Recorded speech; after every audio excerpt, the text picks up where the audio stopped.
can't verbalize. They can't physically Nope. speak. Nope. Okay, Arabella, I'm glad we figured that out.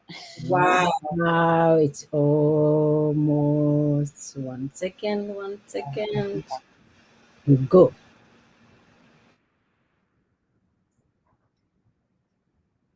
Hi, everyone. Welcome. Arabella and I are glad to be with you this morning. If you want to click over to the attendees tab, you can see who else is in the room. Just want to take a minute to say hello and good morning. Feel free to say hello in the chat if you're with us this morning. I'll just take a minute to ground. We just started the broadcast. We're getting settled. We'd love a shout out in the chat if you want to let us know that you're here. Let us know if you've got a nice hot breakfast or tea with you. Or coffee. Or coffee. If you want to put in there the organization that you represent, the community that you represent, or just you, love to see that as well. Yeah, we would welcome any more information we can gather about where you're coming from, your organization, and that is welcome. I'm loving seeing it come in the chat. Thank you all. Arabella and I were kind of prepped to talk with you. So we're going to talk with you over the chat. We're going to use the chat to talk with you. And I think we're going to have a good morning together. So we'll keep an eye on the chat. And we're going to get started. So Arabella and I are here together this morning to talk about bringing healing into our equity-focused work. And this has really been a conversation we've had going on for several years now. And it came out of a need. That we were really seeing in the field, doing the work. So I am Nico Chin. I offer training and supports around equity work. And Arabella, I'll have you introduce yourself in a minute. I offer training and support around equity work to organizations that are seeking to learn how to be more equitable, diverse, inclusive, and just together. Right here from Lewiston, Maine. And in the course of doing that work, I was seeing repeated stress, repeated conflicts that seemed like they were more than just about the immediate work of equity learning that we were doing in the moment. And that's when I reached out to Arabella to say we could use your help. Arabella, would you like to introduce yourself and say a little bit about what you've brought to the table? Sure. Well, welcome everyone. So true confession here. I really miss not seeing faces. I thought I would see faces. I presented yesterday afternoon if anyone was there. And thank goodness they had us on Zoom because we had breakout groups and we got to talk to people. So I was so looking forward to seeing faces, but I get to see Nico's face. So please put stuff in the chat. I love it. So seeing from Sean, good morning, Daphne, great, Danny, bring your energy into the space. So I find that the virtual space can be challenging, and that's one of the things to talk about when it comes to organizational trauma and stress. So I just wanted to reflect on that. So as Nico said, I'm Arabella Perez, otherwise known as Arabella. Some of you may know me and may know of my work, others may not. I'm located here in Portland, Maine. And I had the pleasure of really being introduced to Nico probably almost about 4 years ago now, but it wasn't until Nico invited me to do a workshop at her co-sharing space that she got to really hear about my work and the alignment with her work. So it's been fabulous working together, which is the reason why I think this topic is so important, to have the two of us as bookends, really supporting each other, which is what we do in real life, as well as supporting each other in this space to talk about equity work with that trauma resiliency informed lens. I am a university instructor at the School of Social Work here at the University of New England. I've been there for 5 years. And prior to that, I had founded my own agency called Thrive, and we did training and technical assistance. We were located in Lewiston, and we did training and technical assistance on trauma-informed care. We did it both locally and nationally. And even prior to that, I was the director of several state grants here, initiatives on trauma-informed care. So it's something I'm passionate about. I love talking about it. I love teaching about it. And I'm just thrilled to be in this space and sharing it with all of you. So that's a little bit about who I am. Beautiful. Thank you, Arabea.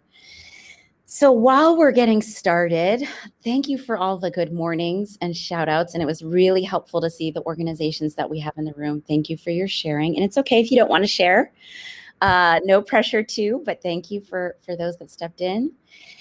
We just want to take 5 breaths with you before we move into our purpose and agenda.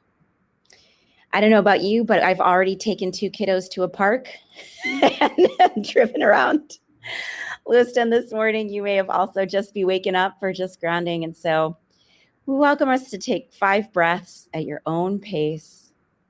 If you'd like to do in through your mouth, out through your nose, and let's just land together right here, right now.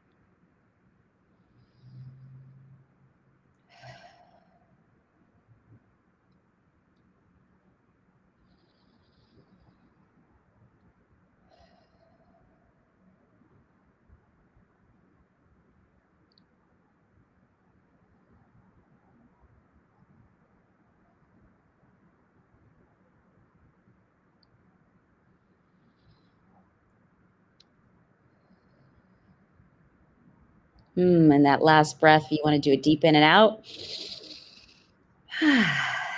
Thank you. Well, I don't know if the sun is down there in Philly, but up here in Maine, I think we've been getting a lot of energy from the sun this week, feeling grateful for it. And I think that's some good energy to bring into our topic today. So when we got the call out from MPC that you were doing these work sessions, the very first topic I thought of was this one. And I reached out to Arabea and I said, is this wild? What do you think? And Arabea, you said, we're seeing the need. We're seeing the need all over Maine. So let's have the conversation. And so Arabea and I have really designed this as a conversation that is just an introduction. We aren't able to cover the fullness and the depth of this topic in an hour and 15 minutes, but we hope that we can leave you with 3 great resources at the end, and that we can leave you with some places to look for further conversations and support. While I'm going over the purpose and the agenda today, and at any time during the session, please feel free to use the chat function. You don't have to use the Q&A if you don't want to. You can just put it straight into the chat. Any questions you have, stop us at any time, raise your hand, say, hey, wait a minute, pop the question in the chat. We'll look for it. Right now, it would be so lovely if you're coming into the session with a specific hope, concern, or question, please pop it in the chat. So Arabea and I can see if we can address it in the next hour. And I'll put that in the chat. If you have a hope, concern, or question, please pop it in the chat. You can also use the Q&A function. I'll keep an eye on that as well. But if there are specific elements you'd like to see us cover today, we want to keep an eye on that in the chat. All right. So today in this introduction to healing-centered equity work, we're going to move through 3 topics. We're going to talk about what are organizational trauma and toxic stress. We can see lots of different manifestations and symptoms at our organizations. And these are words that are getting passed around a lot. And we want to really ground in what is the meaning? What do they look like when they show up? How can we recognize them when they're happening in our equity work? After that, we're going to spend a little time with talking about how they show up in equity work in more detail. What are we trying to do when we're working on equity? And how can organizational trauma and toxic stress be present when we're seeking to do this work? And we'll close the session leaving you with our gelato scoop spoon size invitation to some of the ways you can address as organizational trauma and or toxic stress come up in equity work, and really finding that healing-centered approach. So thank you, Kate, for kicking us off with a question. We know we're going to ask for a little bit more detail, only if you feel comfortable sharing. If not, we'll do our best to address it throughout the session. If there are other hopes, concerns, or questions, feel free to put those in the chat or the question and answer. Arabea, I think I'm going to turn it over to you to ground us in what is organizational stress and organizational trauma. Thank you, Nico. So again, thank you all for typing in that chat box. And I know that while I'm talking, Nico will also sort of curate the chat box and we'll answer those questions. So this is a big question. What is organizational trauma and toxic stress? And I have a little handout that you'll all receive, and I'll have Nico share that, but not quite yet. What I first wanted to do was just talk about why it's important to even have this conversation. So in terms of my background, I started as a trauma therapist working with individuals and families, and now I exclusively work with systems and agencies. And the reason why I do that is just the realization that organizations employ people, right? We don't employ machines unless you're Elon Musk or something, we employ people. And because we employ and interact with people, we rub up against the trauma narrative, the trauma experiences that individuals bring with them into the workspace.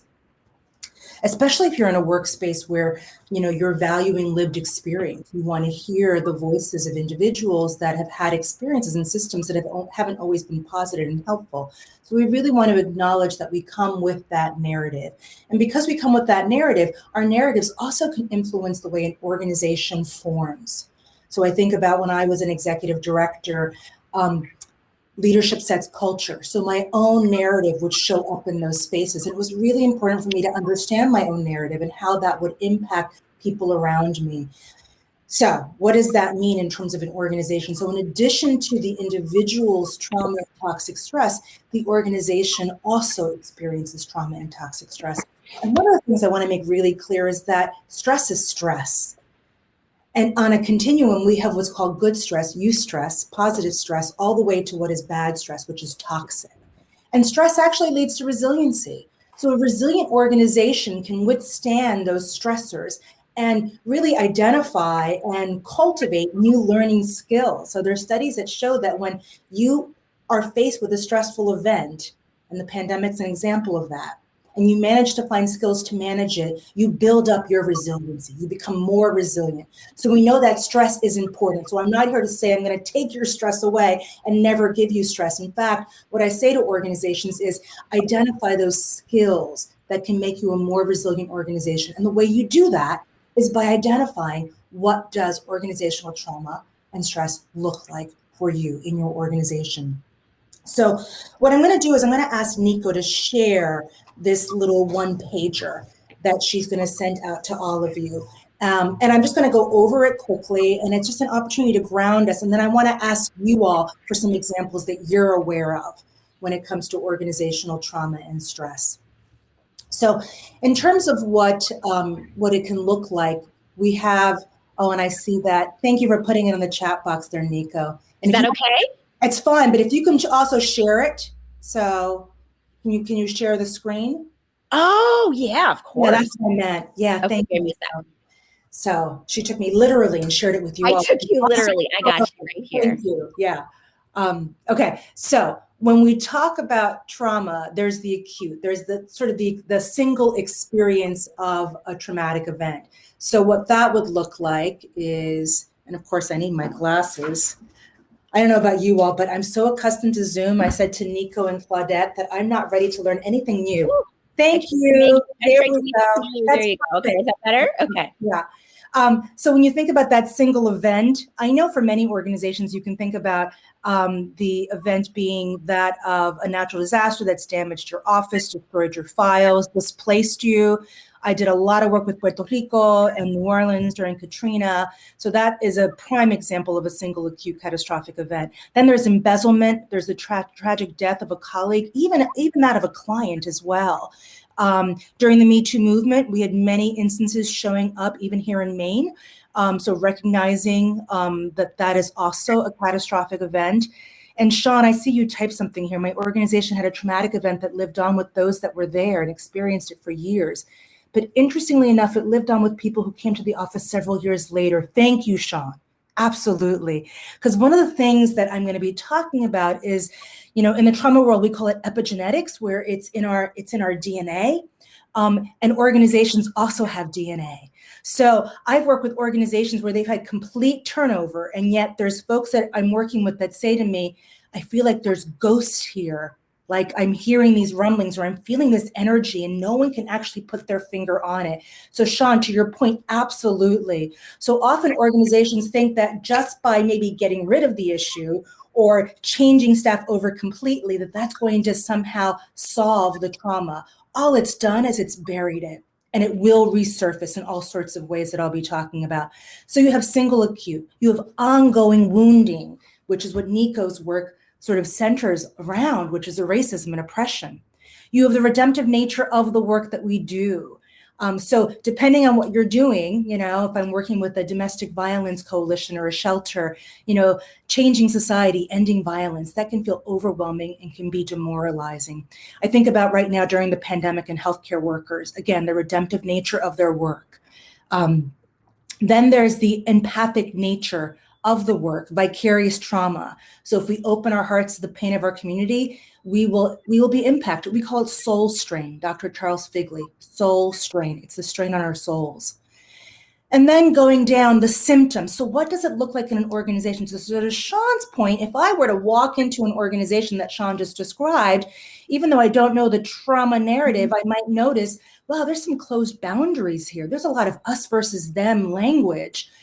There's an over-reliance on our relationships in the organization, but we're not asking for help externally, or we think we have all the answers. And this is very typical for individuals that have experienced trauma. So the help-seeking behavior has been, basically you've been told don't seek help because it's actually going to be harmful. So you don't seek help or you don't share. The second one here is the stress, anxiety, contagion. So without any avenue for conversation, for having healing dialogues, which is one of the things that I do and that Nico does, staff can turn to each other in really unproductive ways. So I'm sure you can think of examples, the gossip, the stress, the anxiety, the fear, the miscommunication. So it just adds more stress and anxiety to the organization. Then there's the unrecognized wounding from trauma. So the organizations might recognize and remember the incidents, but they deny that it even had an effect on the individual. Oh, that was another department. That wasn't our department. And yet it's going to impact everyone, right? I see Nico shaking her head, and I'm sure many of you are as well, which is why I wish I could see you all. So we have to understand that it continues to live on in the culture, and it's going to influence the organization in all sorts of ways. Then there's the unrecognized wounding from the trauma. So we might recognize and remember it, but we deny it has effects on individuals. It's common, especially when trauma is caused by racism or other forms of oppression, okay? There's limiting attitudes and worldview. This is a sense of hopelessness and helplessness. This is when I see organizations kind of get stuck, failing to innovate at this point. A lot of like, well, back in the day, we did it this way. Yeah. And the last one is depression, despair, and loss of hope, okay?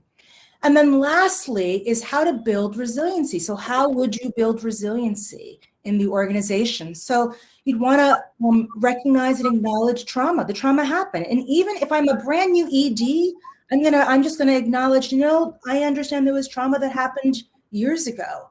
And I want to be able to create a space to have a conversation about that narrative.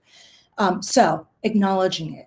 Ensuring there's safety, containing the anxiety, normalizing the experience. How do you do that? You do that with communication, transparency, clear boundaries. So what I love about trauma-informed work is folks often think that being trauma-informed means that I get to be extra nice. Don't get me wrong, I am a nice person. And I'm also someone that's pretty predictable. When I say I'm going to do something, I'll do it. If I ask you to do something and you don't do it, then I explain what's going to happen. So I'm really clear with my language, with the expectations I have of Nico as a co-consultant, the expectations that she can have of me, really clear around what I can and cannot do, the importance of boundaries. Then there's the acting as examples. So modeling kindness and compassion in your interactions. I'm all about mindful compassion. I'm also about compassionate accountability. And this is the work of Kristen Neff, balancing the being with the doing. So it's about emotional hygiene. How am I feeling in the moment? And then what's the action that's going to follow? So balancing both of them. Remembering my history, interrupting amnesia. So if I'm noticing that people around me are in that place of denial or just forgetfulness, I'm going to interrupt the amnesia and say, well, that's not quite what I had heard. The following is what happened. So interrupting the amnesia in a really loving way, just so that we understand that amnesia is not going to make the pain go away. Then there's the fifth one here, strengthening the organizational identity and self-esteem, helping employees to reconnect to that which is good in your organization and your mission. Having structures in place, setting expectations for ethical and direct communication, make meaning, assist staff in understanding the trauma, and opening systems to new energy and information. So for some, this might be where you get technical assistance, where you get consultation, where you find learning opportunities, where you stay in that growth mindset. So you really want to stay open to new energy and information, recognizing that maybe you need some help in doing this. Offering optimism, confidence, energy, connecting with yourself first. So one of the things that I do a lot of when Nico presents, you'll hear a little bit of that, but when Nico started doing this work with organizations, there were some individuals that needed to address the harm that they experienced with others. So I do what's called these difficult conversations in dyads, to have those conversations, not have it in teams quite yet. You might have it in a team, but sometimes to have it in dyads with individuals. And what I've noticed with some people is that in the course of trying to reconnect with someone, they haven't reconnected with themselves. So I often sort of hit the pause button and reflect back that, wow, it really feels like there's a disconnection. And you're describing a disconnection with yourself and perhaps with your own values, with the disconnection with your behavior and how you proceeded with this individual. So how do you connect with yourself in order to connect with others? Leaders, all the time. Having been a leader, I know when I get activated, otherwise known as triggered, I get activated, my buttons are pushed, and I act from that place. And when I do that, I know that I'm disconnecting from myself. So in order for me to offer optimism and energy, I have to connect with myself. And then finally, set priorities to move forward. This is the value of assessing and creating work plans. So data-driven technical assistance, I'm all about that. I know Nico is too. Finding ways to assess your organization and then using that information to create a work plan. So Nico, you can stop sharing here, and you'll see this was information that I credited Vivian Horman and Patricia Horman and Vivian, who've done an amazing job on organizational trauma and resiliency. So I know that I'm bumping up against time here, and what I wanted to do is just see what's here in the chat. And then Nico, I'm wondering if maybe shall we maybe answer some of this at the end when you're done? What do you think? I think these fit really well into the end. So keep the questions coming. Absolutely. One place that I wanted to pause, the first two parts of the handout that Arabea shared, speaking both to the types of trauma and the symptoms. The symptoms are often where the equity work starts. So I will come into an organization that says, we are ready to learn about diversity, equity, and inclusion. We're a high-performing organization. We care about each other. We respect each other. And as we start to do the equity work, you may see individuals start having symptoms. But these symptoms may be identified or categorized as performance problems. Oh, that staff person isn't a team player. Oh, that staff person doesn't understand our mission. Or, oh, that staff person isn't meeting their deadlines. So you can start to see these manifestations of stress or these manifestations of unresolved past experiences. And I really love when you showed me that word unresolved, Arabea. They get miscategorized as the individual acting out. And so then a lot of times the equity work is happening over here, and then someone is trying to control or improve people over here, right? So there are these HR engagements that are happening over here, and then we're doing these learning and these work sessions over here, and they're not actually talking to each other. And what we wanted to start to do was open up a larger conversation that allowed us to see what could potential root causes of some of these symptoms be. Now, sure, there's always performance evaluation things that have nothing to do with toxic stress or organizational trauma. We're not saying that that's not the case. But we're saying if you don't understand organizational trauma and toxic stress in your organization, you actually can't tell the difference. And so what we often invite organizations to do is start to see with different eyes.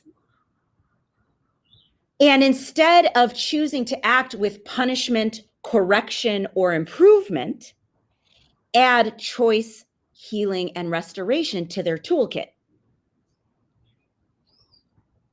of how they address these symptoms. I'm appreciating what we're seeing in the chat. The feedback lets us know if we're hot or cold, so that's lovely. If there are questions on the example I just shared, or if there's anything else that you'd like to share in the chat, please keep it coming.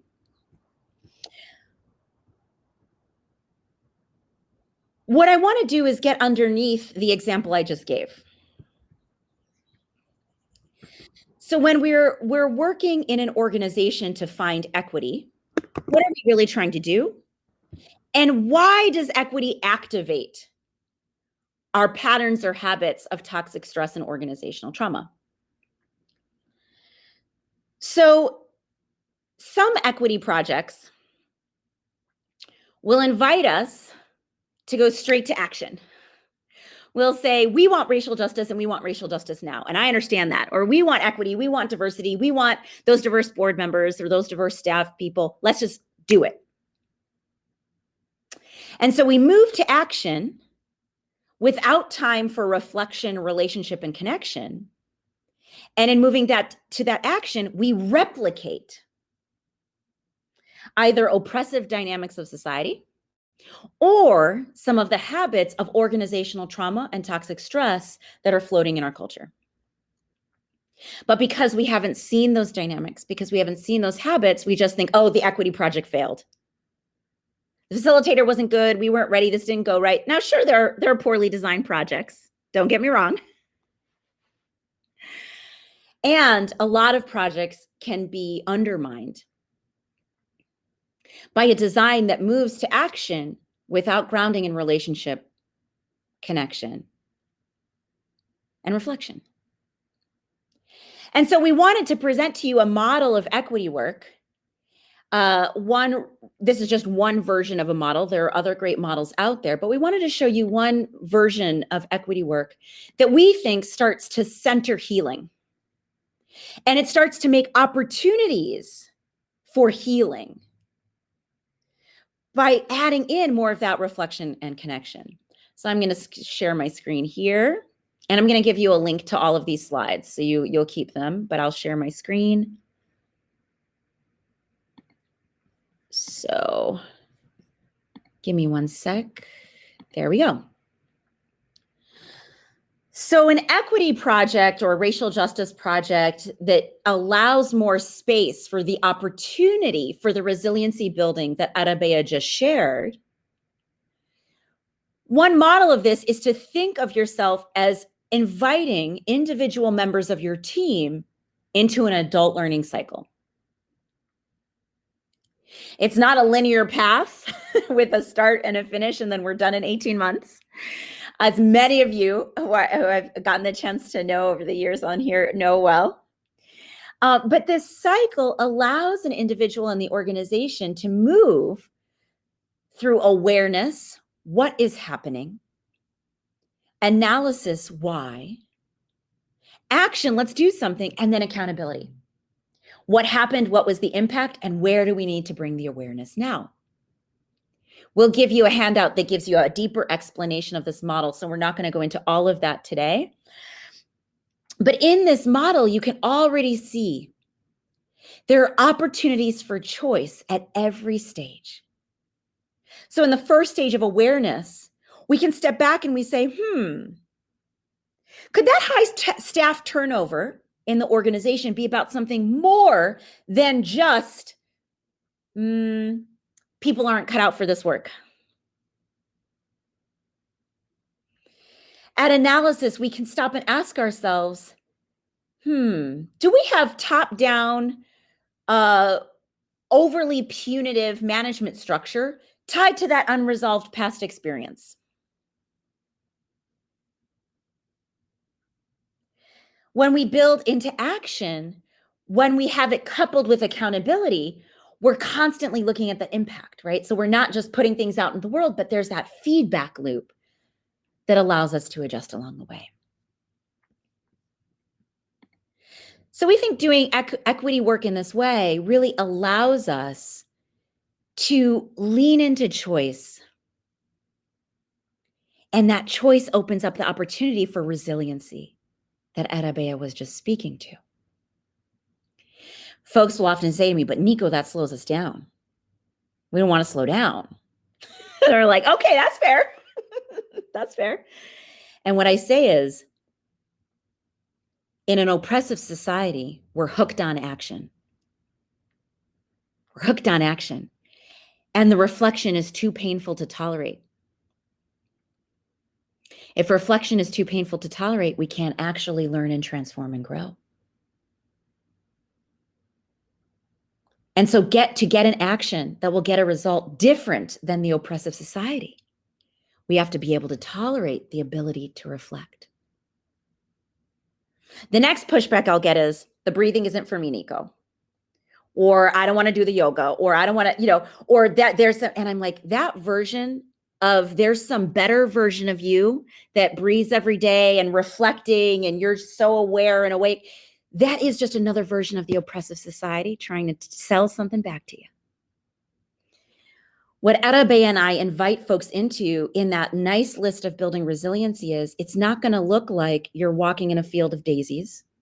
It's not going to look like some version of yoga that you've seen on TV. It's about you finding the choice within the adult learning cycle to say, how do I build resiliency? How do I do this? How do we do this? And so often as we're inviting organizations and folks to explore resiliency, we have to decolonize some of the assumptions of what they think that list looks like. And say, don't try to do it how somebody else does it. Do it how you do it. Do it in your way. And that's really where we're doing that connection and relationship building. I want to pause here and see if there's any questions or other stories folks would like to share in the chat before we move into some examples and answering some of the previous questions.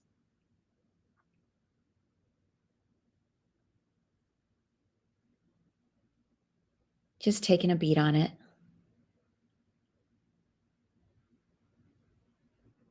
What I can say in reading the chat is that I think we have some folks who are very exuberantly saying yes, like this is what they're seeing, and now they have some language to wrap around what they're seeing, or even more importantly, what they're feeling. So yeah. Yeah, and what we hope is, if you're in this session today and you've known and seen some of this before, is there stuff that you can take from what Arabea and I are sharing that will help you connect and communicate more with others? Because I know sometimes we can see something and then it can be so hard to connect because we don't know how to say what we're seeing so someone else can hear it. So Jen, what does it mean to decolonize our organizations? Let's talk about that, and then we're going to pivot to the other two questions we got. Does that sound good, Arabea?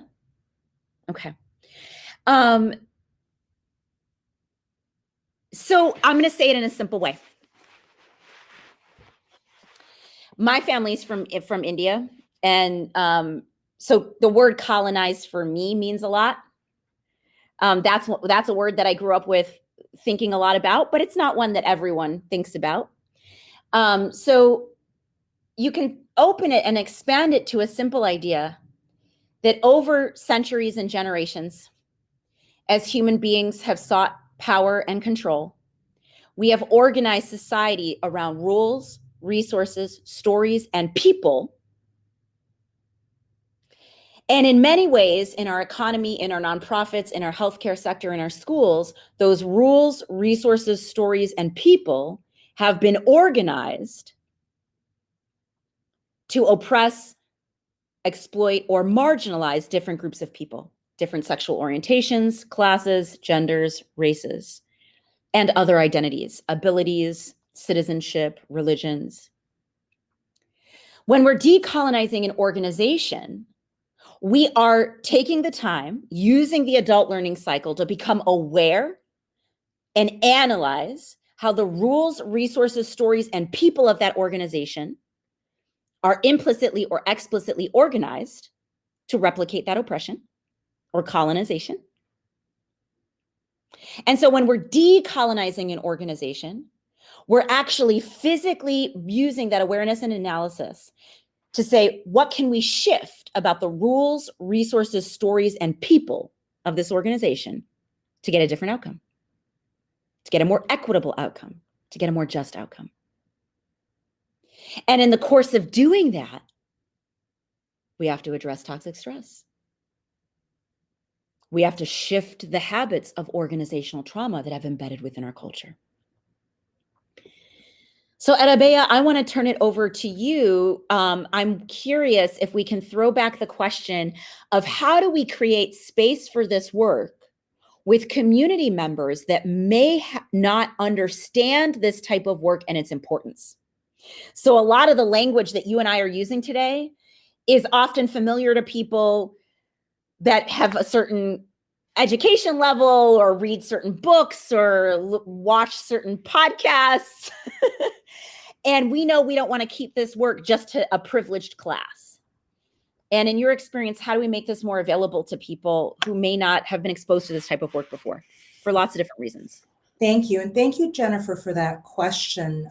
This is one of those moments that I would love to have a bit more of a dialogue with you around your experience and the communities you're thinking of. Obviously, keeping confidentiality in place. I would never ask you to sort of divulge specific details like that. But if you would like to, feel free to do so. I would say the following. Nico's point is right on. So when I started doing this work a good 17 years ago, and he was using the word trauma, it was interesting some of the folks that I would sort of like brush up against who would have issues with that word. Interestingly enough, many of them come from my own profession. So for them, trauma was this very pristine word that could only be used in the context of post-traumatic stress disorder. So I had that kind of pushback. And then in the community, to Nico's point, I also had the pushback of, well, trauma's not depending on your culture. You know, trauma's not something that we necessarily use in that context, or we don't really have a word to describe that. We don't quite view it that way, which is the reason why I've been using the term stress a lot more than trauma lately, and understanding that, and I do want to say the following thing about trauma, that it's not the event itself that's traumatizing, it's your experience of the event. So I don't want to assume that what looks like a traumatizing event, in fact, has traumatized you. So instead, if I separate out the experience, and the experience can be really stressful, and that experience can leave an imprint, and the imprint may be one in which you got a little more resilient, you know, or the imprint might be, I was left with a lot more hurt and harm. So I try and approach it from that perspective, where I identify it as stress. And is it stress that's risen to the level of toxicity? So is it poisonous now? You know, is it impacting the way that you just walk through life? Does it impact your relationships, your education, your the way you show up at work? So really understanding stress, and it's so important too, because we often talk about, and Nico's heard me say this, coping skills as maladaptive, malo, bad. I don't even use that word anymore. I just call them coping skills. So these are ways of just coping with the sort of shitty stuff that happens in life, you know, and you get to determine whether or not those coping skills are working for you or not. So it's important for me to sort of unpack it in that way and be very culturally specific when I'm talking about it. And I'm seeing, Jen, you're saying, that you're working with pantry agencies that are generally run by volunteers that have been doing this work with a charity model lens for decades and don't think about dignity of service and understanding that hunger is a trauma. Yeah, that's such a great point. And I'm sure that Nico has more to offer on that as well.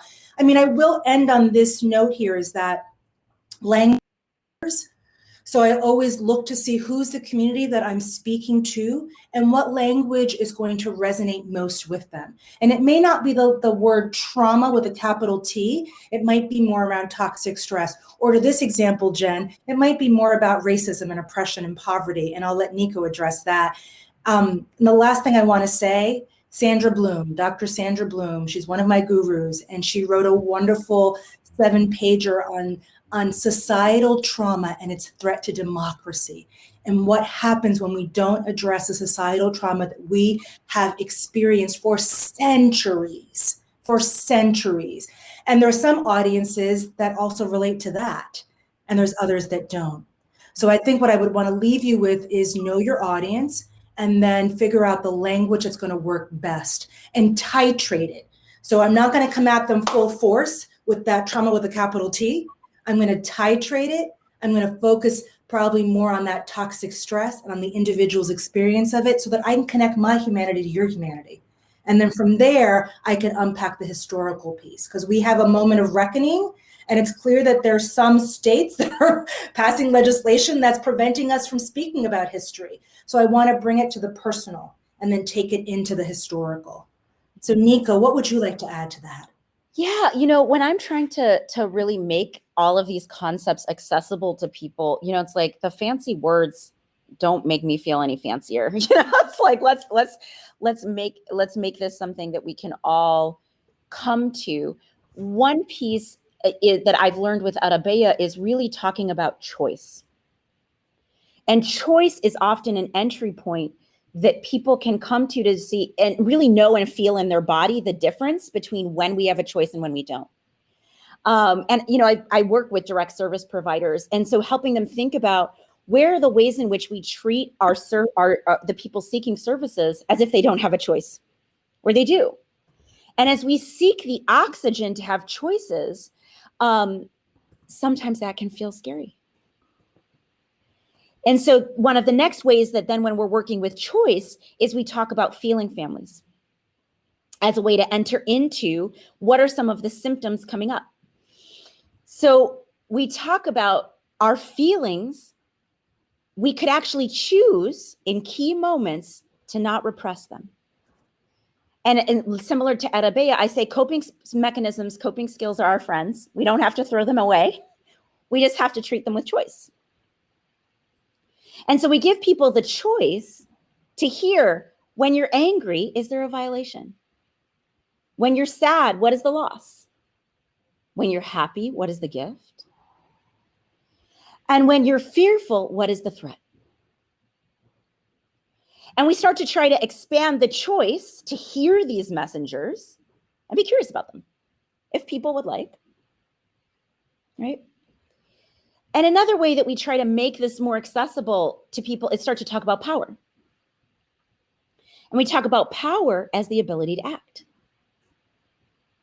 And so we say when we're doing equity work, we're actually trying to increase people's ability to act by making an organization more diverse, by making it more inclusive, by making it more equitable.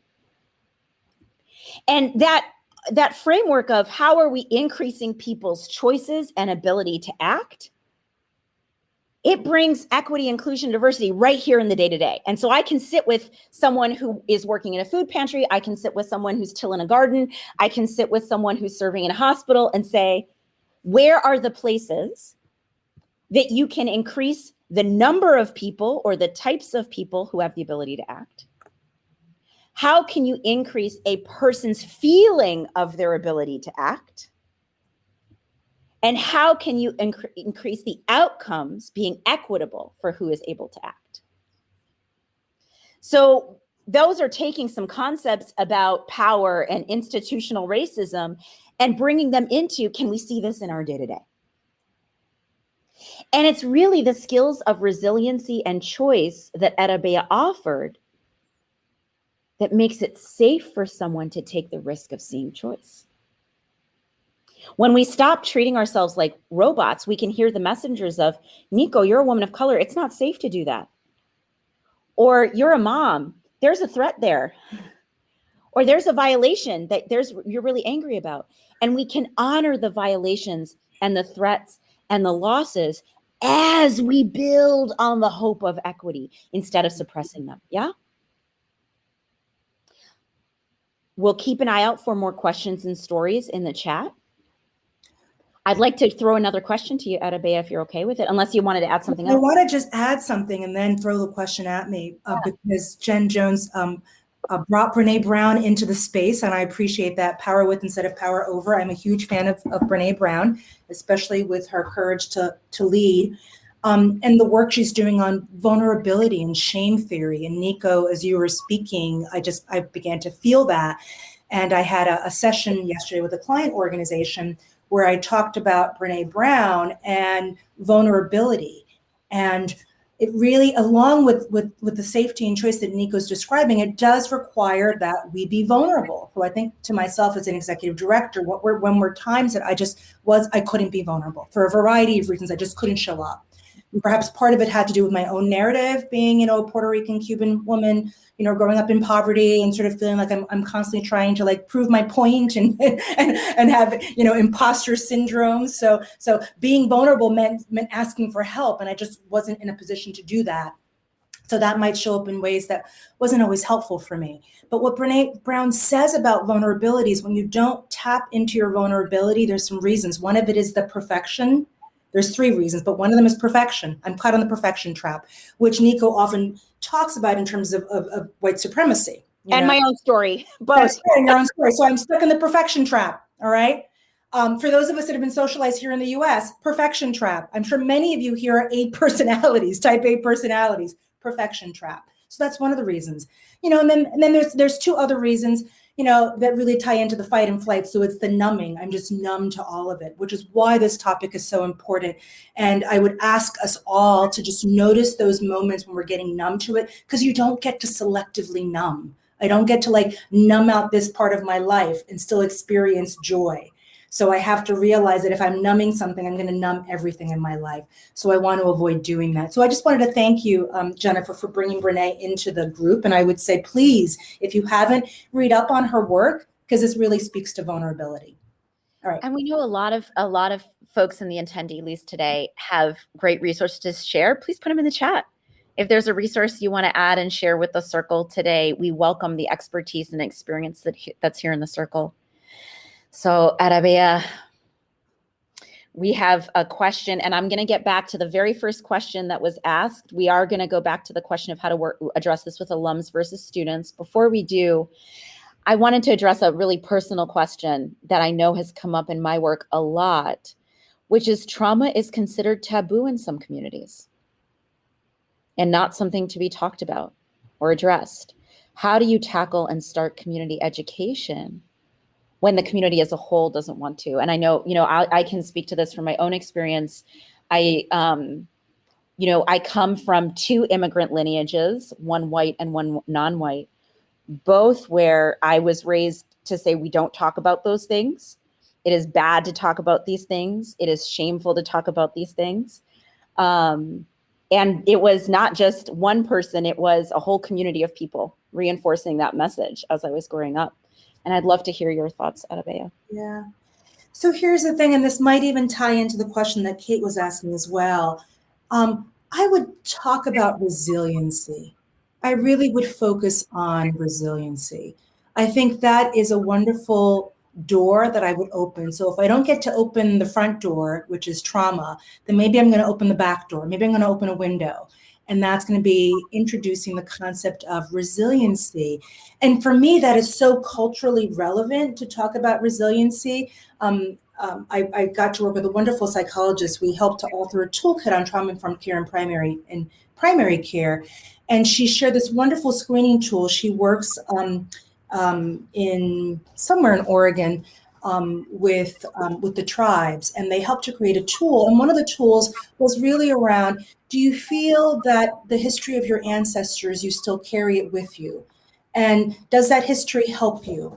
Does that history in some way cause you some distress? So it's sort of not using the T word trauma, but instead talking about our ancestors and talking about what is it that our ancestors provided us with. And some of the story might be a story of strength and resiliency. And I think for all of us, there has to be a story of strength and resiliency there. And there's going to be some other parts of it that are about the harm that happened to our ancestors. And thinking about ways to have that conversation with communities that are, for a variety of reasons, just not able to go there. Because as you mentioned, Nico, I'm a firm believer in choice. So I'm not going to sort of rub your face in the trauma word. I don't think that's going to help in any way whatsoever. You're going to run away and never want to work with me again. So I'm really going to ground myself in resiliency. I'm a social worker, strength perspective. In strengths, that's why I love Brene Brown's work, which is shame. I think that I know I can sort of lean into that and recognize those times where I have felt shame. And once I do that, I can tap into the trauma experience. So again, know your audience, know your community. And I would say, look for multiple entry points. And for me, the entry point is that of resiliency, protective factors, right? If anybody hears public health, right? Prevention, those are all great ways of coming to the table to talk about trauma. Yeah.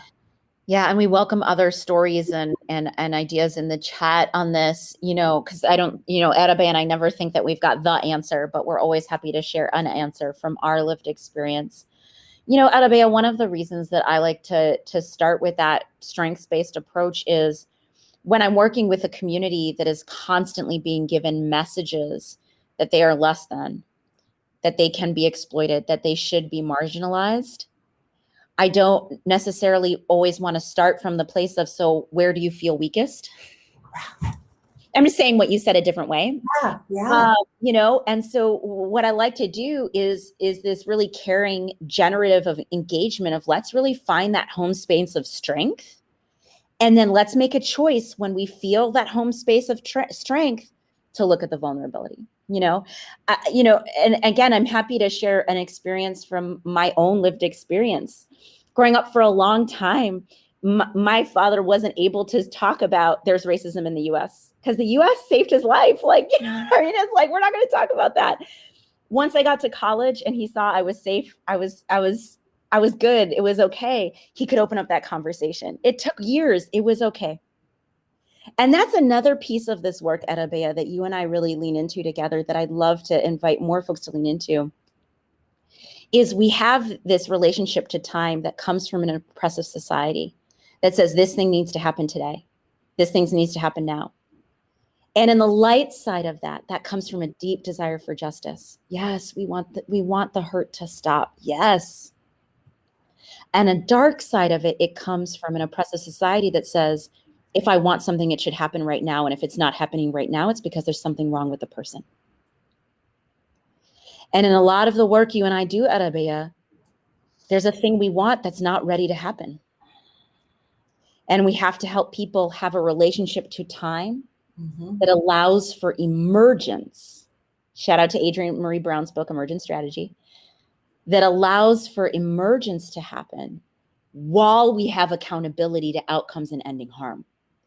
And so, Claudette, one of the ways that I think about your question is, when I see people go into communities where trauma is taboo, they say, well, let's fix the trauma now. Oh, you didn't want to? And then they go away. That community doesn't want to fix trauma. And it's like, whoa, that timeline.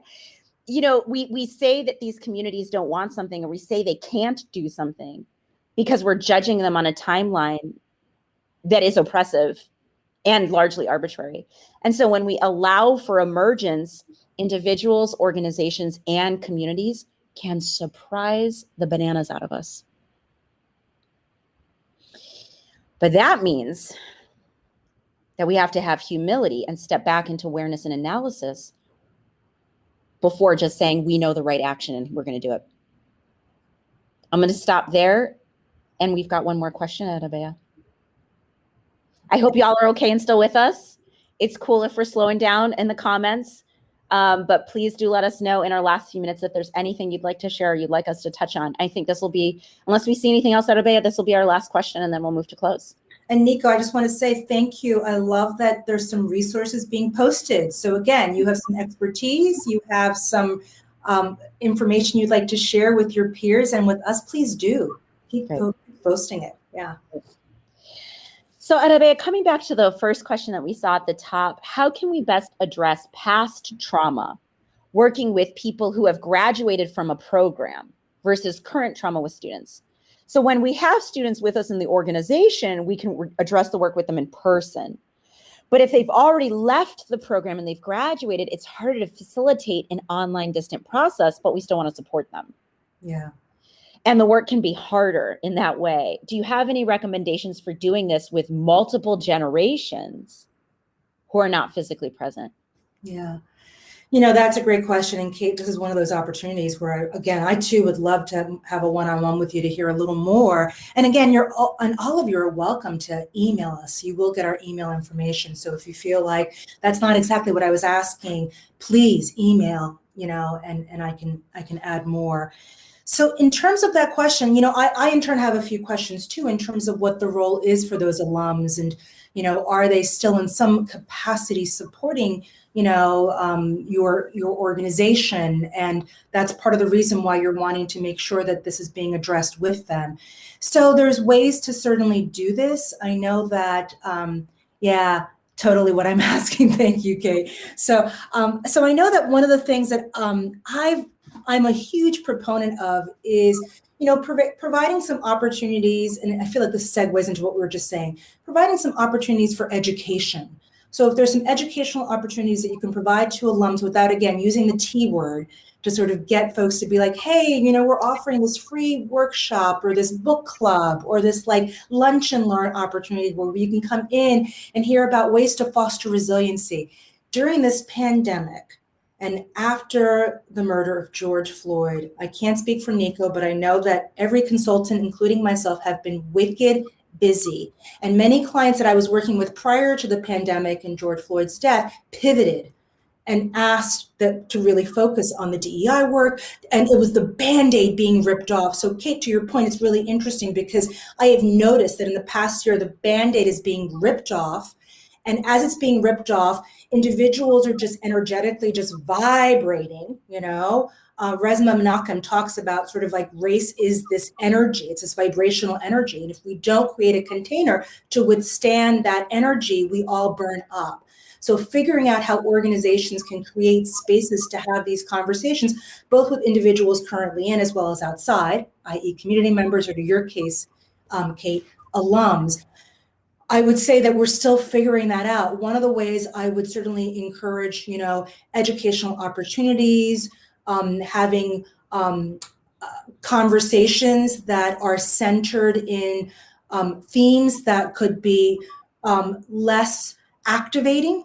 So if I'm going to go right at them with a capital T, I know that I'm probably going to lose some people. So if my topic is, and my topic has been cultivating resiliency during the pandemic, and during the conversation, I throw in there all the other stuff, but I start off with that. And I really get folks to understand, wow, so we would have started off with a poll, usually, which is on a scale from 0 to 10, how stressed out have you been? So starting out with some of that, providing some examples, getting folks to name it for themselves, and then name it for the larger.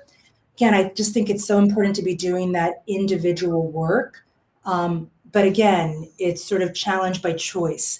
So recognizing that not everyone wants to be in that space. So offering the opportunities, inviting folks to come into that space. And once they're there, hearing from them, how much further would you like to go with this conversation? I think is really important.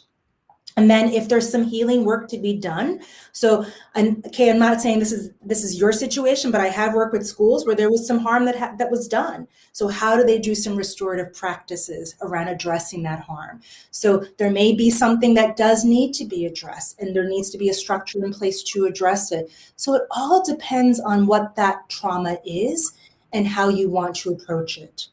And there's probably a lot more that I can say, but I'm going to stop there just to see if Nico wants to add anything as well. Yeah, no, I thought that was really great. And if there's any follow-up questions or additions in the chat, please feel free. I think there were two things that came to my mind, Adebayo, that you and I haven't touched on, but are so critical to the design of the work that we do. One is we're always very clear when we're doing organizational trauma work that we don't do therapy. Yeah. And we set some really clear boundaries about that.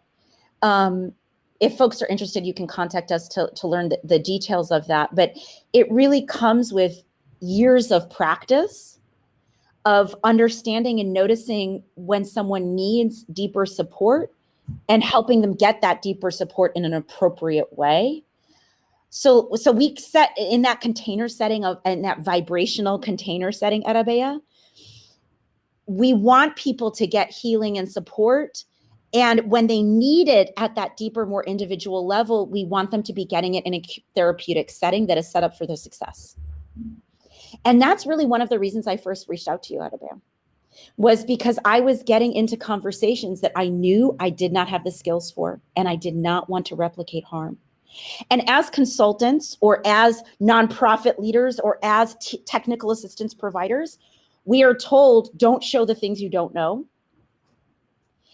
And honestly, showing the things I don't know, honoring the things I don't know has been one of the most healing centered practices of everything we've talked about here. Because it's opened up new relationships with people like Abea who do have those skills. And even with Abea, she'll say, Nico, this is a situation where that person needs other supports. And even though Abea has that background, this is not the container for it. So it's not even about whether or not you as the person holding the container have the skills, but it's about what is the container we're building and holding as an organization. The other piece, is that okay if I go at Abea, or did you want to weigh in on that one? Okay. The other piece that, and this is tied in, that I would just add to Kate's question is, in its simplest form, we're talking about listening and choice. But one of what Abea's resiliency pieces is, we have to offer ourselves what we seek to offer to others. And so both Abea and I have intentional healing practices that we lead in our lives outside of everything else that enable us to do the programming and the workshops that may look very simple. Hey, let's have a conversation about anger and sadness and happiness, and let's talk about ability to act. That may look like, oh, we know those words, we can do that. But it really is the hours we spend outside of the work caring for our own gardens that allow us to do that. And so if you're in an organization that wants to say, hey, we'd like to build resiliency, we'd like to offer this support, and we'd like to go deeper into it, we'd really recommend creating those systems for people to get what you'd like to offer to others. I love that you said that, Nico. Because I was going to add that. So Kate, to your point too, first I would be really curious about, okay, so do we have the ability internally to do that? So because it does require some internal gardening, some internal processing. And I would add to that the structure. Nico talked about the structure, but what I would add to it is, even when I work with organizations and we talk about what trauma resiliency informed care is, it's safety, trust, collaboration, choice, empowerment, and social justice. And then under each of those principles, there are examples, and it depends on your organization. So some are very community specific. And one of the things that I see organizations do, and I think it's great, but they want to rush to, okay, and we're going to put it in our mission statement that we're trauma resiliency informed. And I say, great, but are you really? Like, have you done the work? Like, if you do that, you might harm. Actually, you will harm, because individuals will come to you thinking, oh, this is Nico's organization is trauma resiliency informed. And I show up and it's like, guess what? It's not. So what I loved about your question, Kate, is I would even take a step further and I'd be like, wow, within our organization, do we have this awareness? Are we there? Do we have the structure in place so that we know how to do this and not cause more harm? So not only with our current students, but also with our alums. So how do we engage in that conversation? Because I love that everybody wants to do this. And I say to folks, and Nico said it as well, take your time. This is an adaptive solution. It's not technical. It's not going to happen overnight. In fact, what we're seeing are those technical solutions are falling away. They're falling away. For far too long, they've been our crutches. We've been relying on them. And if anything, the past year blew the lid off all of it and said, nope, you weren't doing the work. So what does it mean to do the work? What does it mean to roll up your sleeves and really understand how to yourself be trauma and resiliency informed, and how to then do that with your organization and those individuals that come in and out of your organization? Yeah. Deep breath on it. Thank you, Arabea. Thank you.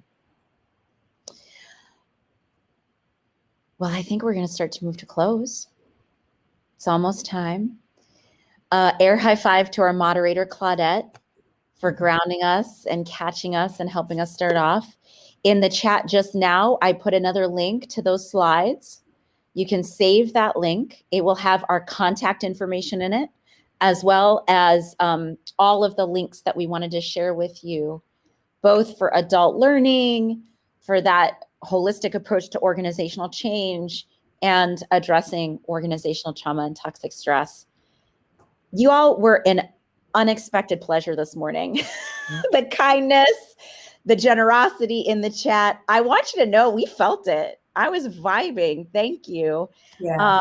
Really appreciated you being here with us. You know, when Arabea and I were preparing for this, we didn't know who was going to come, but we hoped if at least one person came that needed to have this conversation, that it would serve them. And so we were really glad to spend this time with you.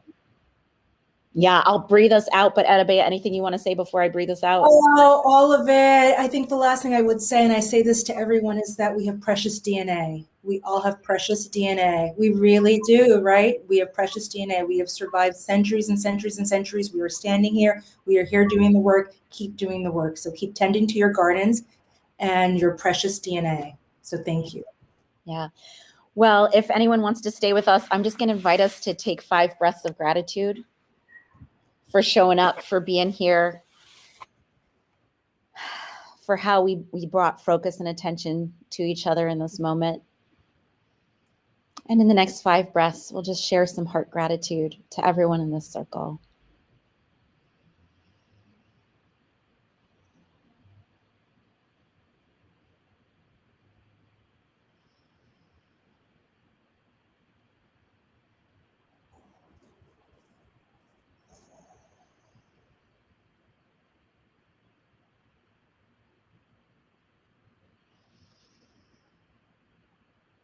And with that last breath, if you want to take a deep breath in and a deep breath out,